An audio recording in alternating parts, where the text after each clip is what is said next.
We've got two hot guys here today, Brian and Briley Bacca, with us this morning. Good morning, guys. Good morning, Harold. Welcome back for a while. Hey, it's I feel like I've been here before. Yeah. Deja vu all over again. You're right. I'm glad you're here. Yeah, well, it's good to be here. So tell us, you got orange on today. That's a beautiful color. That's right. Your OSU orange. That's exactly right. That's exactly what I'm wearing today. Oh, I knew you were interviewing me today. Yeah. I knew you're a big OSU guy, so Right. I thought I'd wear it.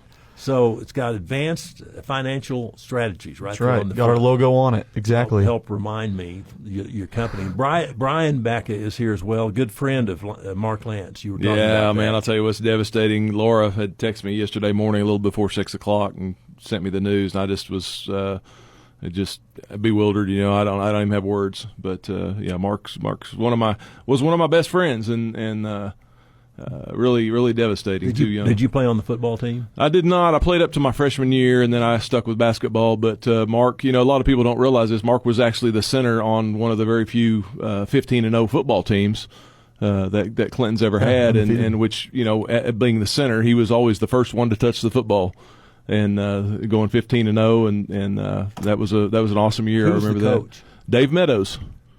Yeah, Dave Meadows was the coach. Recently was Elk City's coach For a about, while. I don't know, 5-6 Couple years ago. years, yeah. I can't remember. But, yeah, they had a great team his last year at Elk City, too. So, great coach. And he won a couple state championships at Clinton, and went on to have a great career in Texas and Up in Kansas, wasn't he? At Kansas and Texas, both. Before he came back to Elk City, I think he was at Garden City. Was at Garden City for several years. Actually took a lot of the people off my football team my senior year. Jay Richard, Eugene Jefferson, and I can't remember if there was one more or not, but to Garden City, and they all coached up there for a while. Well, and I can't remember, but he had 3 boys. Mark had 3 boys, and I think every single one of his boys won at least one state championship in football at Clinton. I think one of them was on one of the teams that had the three-peat as well. So, it's very rare for, one person in the family to win a state championship, but, every single one of them went on to do that Great as well. heritage. So, very, very neat. Absolutely. Well, we Yeah. salute, and we are in thoughts and prayers for the family. Absolutely. You bet. Mark and Laura, who's been here a long time with. I've got a lot of Moms. stories, but I'm going to keep those to myself. Maybe you can share those the next time you come by. Maybe so. Get past this a little bit. Yeah. Well, let's talk finances. Stock market. Gosh, it's been crazy. I've been watching it the last month or two with this Iran conflict going on. It's been on a tear. So what's going on? Well, a lot of it's the AI stuff, the technology, the AI trade. The current, wild card is fuel prices, of course. So depending on how the Iran conflicts get resolved, then that's going to once that gets resolved, and it will at some point, then the market, I believe, is like sitting on a spring. It's going to take off again. But since April 1st, I mean, you talk about the last couple of months. This is really unbelievable numbers. Since April 1st, the Dow is up 12.5%. The NASDAQ is up 23%, and the S&P 500 is up 16%. And that's in the last 2 months. Harold, normally those would be really good annual numbers. And, we're only talking about a 2-month period here, a little over 2 months, 2 months and a week. So unbelievable numbers. So, what happened Friday, a little bit of a retracement in the market. Retracement means going backwards, but it's to be expected. When you have a what they call a parabolic rise in the markets, it jumps up so much so fast that there's going to be some profit taking. This week is going to be a event take place that we've never seen before, and that's SpaceX coming out with an IPO, and they're talking about it possibly being $1.5 trillion. Biggest IPO ever. So that's going to be interesting to watch. And with the AI trade, the Anthropic and OpenAI possibly later on in the year doing an IPO as well. It's just the IPOs with the AI trades and the technology stuff. I think is just going to be a phenomenal year finishing up. There's going to be some setbacks. There always is. There's these markets jump up tremendously and people take profits, rightfully so.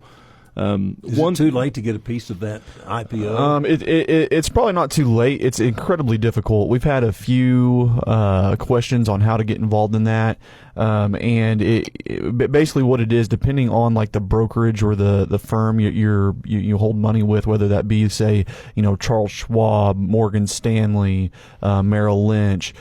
Some of these companies are allocated shares for the IPO. Yeah, it's and mainly some the of them big aren't. underwriters. Yeah, and so and they only issue certain amount of stocks or amounts of stock to those people, and then they also prioritize people with larger account balances and that type of stuff. So it's incredibly difficult to actually be involved in an IPO. So you going to buy some? Yeah, I don't. I'm a little bit behind the curve on the dollar amount that my account is. I'm going to wait and see how it comes out. I think a lot of times, Harold, when you get these big IPOs like that, it shoots up just astronomically, and then people take down. Yes, people take profits. Well, we just recently had one, and I'm going to get the name wrong. It's like Cerberus or something like that. There was a big Cerberus. Cerberus that came out just recently. Had this huge IPO. It popped up to over $300 a share, and then now it's trading well below $300 a share. And so there was they call it a pump and dump is what it's called. And so all the stock price goes up substantially right off the bat, and then all the employees and all those people that have it from the IPO end up, selling it and having it go I'm thinking down. most people probably know what that means, but you might explain what it is. As far as like a IPO? Yeah. So basically what happens. Initial public offering is what it stands for. It's basically going from a private company to a public traded company. Exactly. And so there's like a set price that the company is valuated at, and that's what you are able to buy in at on the private side of the stock before it's offered to the public. And so it may be lower than what you could buy right off the bat in the public market whenever it hits the actual trading market. But right now you can't buy it on the private market because it's private. I mean, that's just what the words mean. And once it goes public, then it's open to the public, and then you can buy it, and it's a supply and demand issue. Just like you could buy Apple right now. That's exactly what's going to happen after the IPO with SpaceX. Yeah. But also, I just kind of wanted to touch on, kind of what happened on Friday as well. It's really interesting to me. It's like these positive things come out in the market, and the market ends up going down. And so, like what happened on Friday, the jobs report for May came out, and it was very strong. It was stronger than actually what was expected. So basically, the U.S. has added more jobs than what we were expected to add, which is good for the for the economy, absolutely. Yeah. But the reason the market went down so much is because what that also means is more than likely the Fed is not going to lower interest rates as early as what people expected.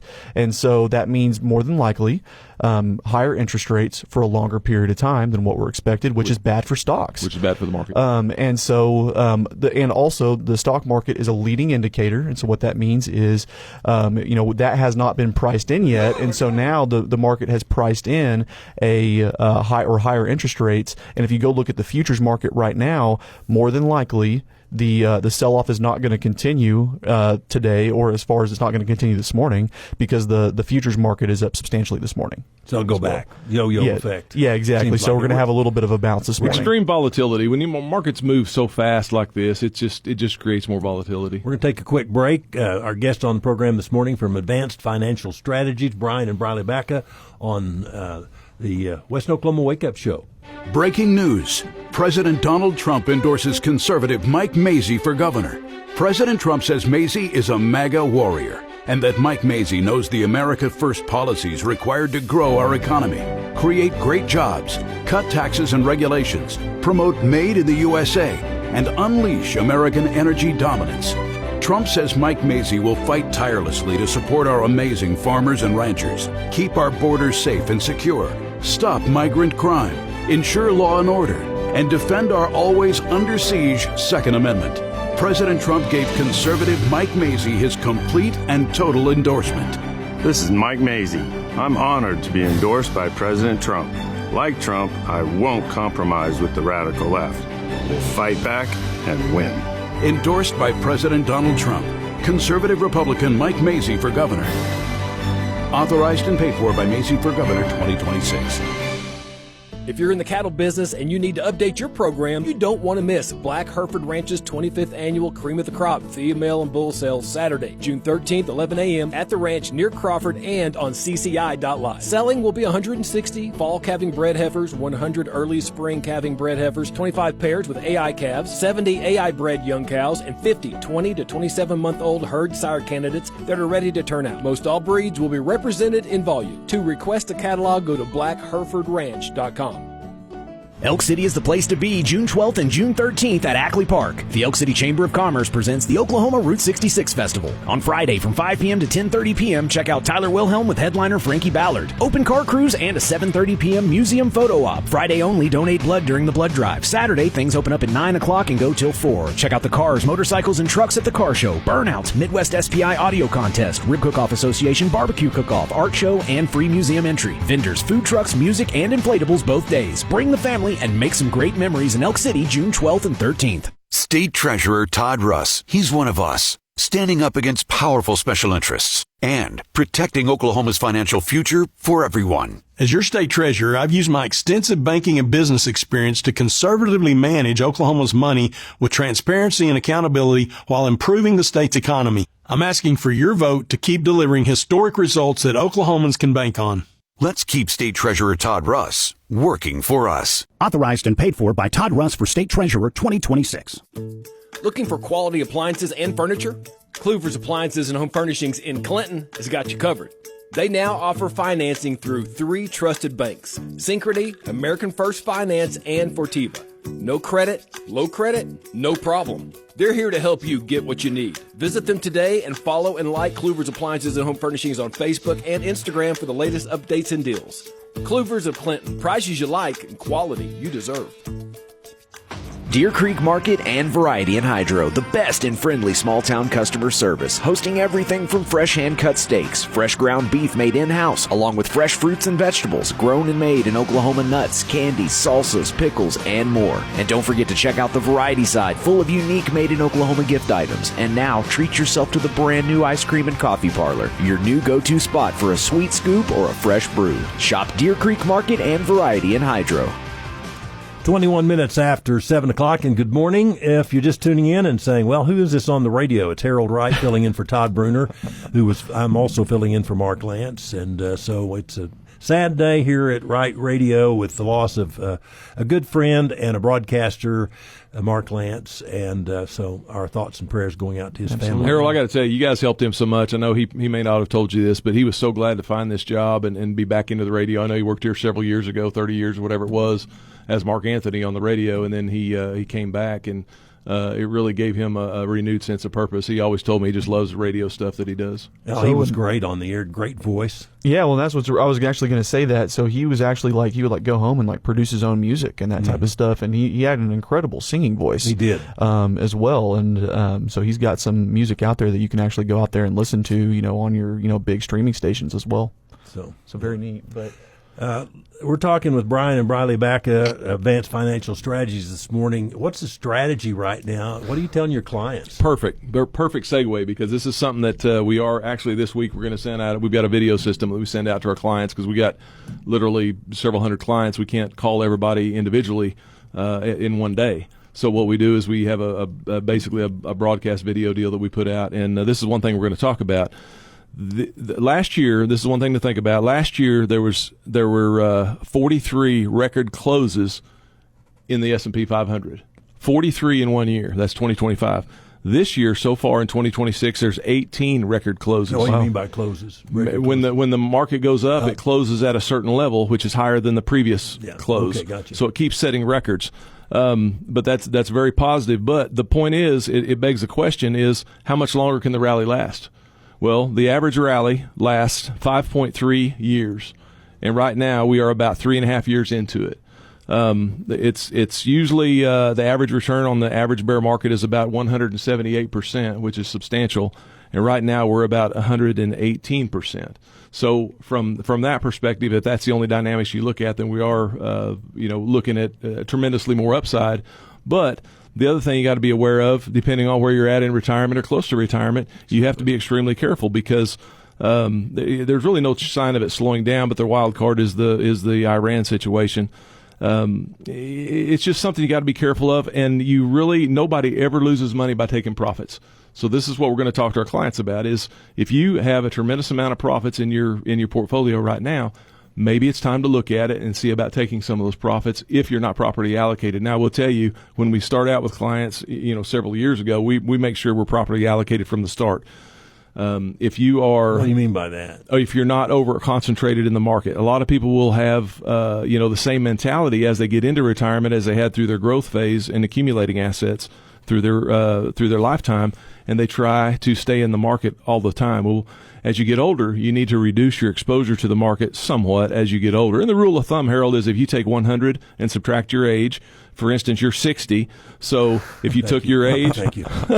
if you took your age and subtracted it from 100, that leaves you 40. So the most you should have in the market, basically growth-oriented assets, is 40%. No, that's a rule of thumb. That's a rule of thumb. That's not true for everybody. There's different people have different personalities, different risk tolerances, and they want to be a little more aggressive. They either have enough assets that they can withstand a detrimental effect in the market, or they just want to be in the market more. So there's always a consequence, though. If you're right and you want to stay hooked up in the market, then that's fine, and it just keeps going and going and going, then you're in good shape. But if we have a detrimental effect like we had in 2008, which blindsided a lot of people, that was the subprime mortgage situation, the tech bubble in March of 2000, I believe is when it was. So there's a lot of things that you need to be aware of that can basically derail your plans. One of them is, China and Taiwan, and there's always a geopolitical event out there for sure. And that's one thing that's always been interesting to me is there's always been a problem since I've been working with my dad. And what I mean by that, let me elaborate. So please do. What I mean by that is there's always something on the horizon. So like whenever I started with my dad, I started with him in January of 2020. And what happened right after that? Bam, COVID. Market just went down, just crashed essentially overnight due to COVID. And then we had a pretty good 2021, and then bam, 2022 happened. The Fed started raising interest rates, market went down, terrible year in the market. 23, 24, 25 have been really good years. 26 so far has been a good year but there has been a few hiccups. We've dealt with the debacle we kind of dealt with at the beginning of March with the Iran war. Friday was a pretty big hiccup in the market as well. But that's one thing that we always try to do with people, especially when we're doing full-blown retirement planning and we've got, an actual plan built out for people is, something you need to ask yourself is, can your portfolio and your lifestyle in retirement sustain a 20 to 30% market correction that could be a long-term market correction? Luckily, we have been blessed with very fast rebounds so far. There was a decade, and Dad, you had your career was going on through this. I was still in school, but there was a decade. They actually call it the lost decade. But when was that? It was like right around that 2011 time, wasn't it? There was like a decade there to where if you look at like the S&P 500. Due to like the 08 crisis and that type of stuff, there was highs and lows during that time. But if you look at a chart, an S&P 500 chart, the market was even over a 10-year period. During that time frame. Well, and not only even, the market didn't just go sideways for that period. It went up substantially, but then it had a retracement, and it basically gave back all the profits that people made. So it can happen. So Dave Ramsey talks a lot about buying when the market is down. Yeah, it's like absolutely. It's like a sale on mutual funds. Yeah, we call it a blue light special. Yeah. So do you go on that philosophy? Oh, absolutely. Yeah, so I'll tell you what, this is something that we've actually done. I know we've got a lot of clients listening this morning, and they'll know what I'm fixing to talk about. But Dad already mentioned we have a video system in our office that we just blast out video messages to our clients. And whenever the bomb started dropping in Iran and the market went down substantially, we sent out a video, and it was like the perfect time because it was right in line with Roth IRA contribution deadlines, which had to be made before April 15th. We sent out a big video to everybody saying, hey, now's a really good time to make Roth IRA contributions. If you want to do Roth conversions, it's a great time as well. And we had quite a few people call and do those things. And they were rewarded because now they've got the rebound that we've talked about since April 1st in the tax-free side. Yeah, we've got people that made Roth IRA contributions or conversions at that time that in the past 2 months they've gotten a well over double-digit rebound in the tax-free side of things. So their accounts not only went up, but it went up, and they've also made a lot of tax-free money as well instead of taxable money. And so that's where the planning comes in. It's easy as an advisor just to, say, buy and hold, and not doing anything. But where, in my opinion, what you're paying an advisor for is for advice for little things like that you would not go do on your own. Anybody can go out and go buy, a mutual fund or something like that. It's not hard to do nowadays. But most average investors aren't going to go in and make a Roth conversion at a certain time in the market, and then reallocate it to the other portion of their portfolio. It's just not going to happen for 99% of the public. And so that's, in my opinion, is what people are paying financial advice for. They're paying us to remind them of certain situations that pop up from time to time throughout the year that we need to remind them of to help their planning, 10 years, 20 years down the road. The decisions you make today, Harold, anybody that has a amount of life left is going to be rewarded if you make a positive decision now. You're going to be rewarded 5, 10, 15 years down the road. It's not, a lot of times it's not immediate gratification. It's something that you prepare for the future. Riley and I talk about, we're planners. So planners prepare well in advance. And that's what we try to help our clients do. Well, and one thing I wanted to mention as well, that I think we kind of forget to talk about on here since we've been on the radio for so long with you, Harold, is my dad's been in business for 32 years, started this company from scratch. And I'm a certified financial planner as well. We're both what they call fiduciaries. And so we're obligated to do what's in our clients' best interests. We take a little bit different approach. We don't charge commissions, or we don't charge hourly or anything like that on our stocks, bonds, mutual funds, that type of stuff. Our compensation is tied to our clients' account performance. And so if their account goes up in value, we get a pay raise. If their account goes down in value, we take a pay cut. So it's in your best interest to not sell a particular like a product, mutual fund, exactly. Your interest is in trying to help the client's portfolio grow. Yeah. Well, exactly. Everything pays us the same. So we don't have a vested interest. We don't have a conflict of interest to direct a client toward a specific product. We're not product peddlers. We're planners. So, every time we, meet with a client, it's all about really what their goals are. So, if everything pays us the same and the only way we make more money is if you make more money, it makes sense to try to do what we can to understand the markets and to grow your account. Yeah, that's what everybody wins. That's what we tell people. Like, if we're doing a review and we need to make a change in our investment portfolio, we're doing that because we truly believe that that's going to be better for their goals at that time. We're not making any type of commission on that type of recommendation whenever we're dealing with stocks, bonds, mutual funds, and that type of stuff. One thought I have just while you're talking about this is that I learned a long time ago that if you're going to have some money to invest, go to someone who knows what they're doing to help you invest that. Oh, my gosh. And that's what Absolutely. you're really talking about here. There's the old story about the guy going to the wrong person to invest his money, and he loses it all. Oh, yeah. And so who you hire to help you is so important. I had a guy years ago, I'm not going to mention his name, but it was one of those attorneys you see on TV, that a personal injury attorney. He called the office and I don't know, have met me through a referral deal, and went and talked to him in Oklahoma City. He had a $100,000 account that he turned over to this other person, 2 or 3 years prior to this, and his account at that time was worth $10,000. Oh, he said this guy turned $100,000 into $10,000, and he said I got to make a change. And no kidding. So, you're out there, Advanced Financial Planning. If you need help, be sure to see these guys. You bet. Yeah, thanks for having us, Harold. Appreciate you guys. Glad to have you on the program today. Absolutely, thank you.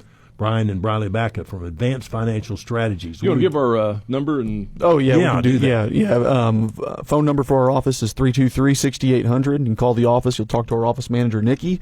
And then you can visit our website, retirewithBacka.com, and you can schedule visits on there. Very good. Thank you, Harold. Thanks for having me, recommend Harold. these guys, and they're advertisers here at the radio station, but they also, your program's good because you give out good information. So Thank you. Thank you very much. We think so, too. It's more than just selling. You bet, absolutely. Just selling. So we'll be back with local and area news. John is standing by in the newsroom right after this message. State Representative Anthony Moore. Rick Cook tells it like it is, and he doesn't back down. He's tough. He's direct. Rick doesn't care about political games. He cares about getting results and standing up for our values. I need Rick fighting right along beside me in the Oklahoma legislature. Conservative businessman Rick Cook will fight to secure the border, protect rural Oklahoma, and stand with President Trump. Rick Cook for State Senate. Tough leadership, real results. Hi, I'm Rick Cook. Help me make Western Oklahoma great again. Paid for by Friends of Rick Cook, 2026. 33 minutes after 7 o'clock, and I think John may be somewhere in the newsroom somewhere. Hello, testing 1, 2, 3, 4. Good morning, sir. You know, people don't know this, but I can't see you. No. And you turn the mic up and you say, I hope he's there at this time. Yeah, no, you're exactly right. No, in two different parts of the building.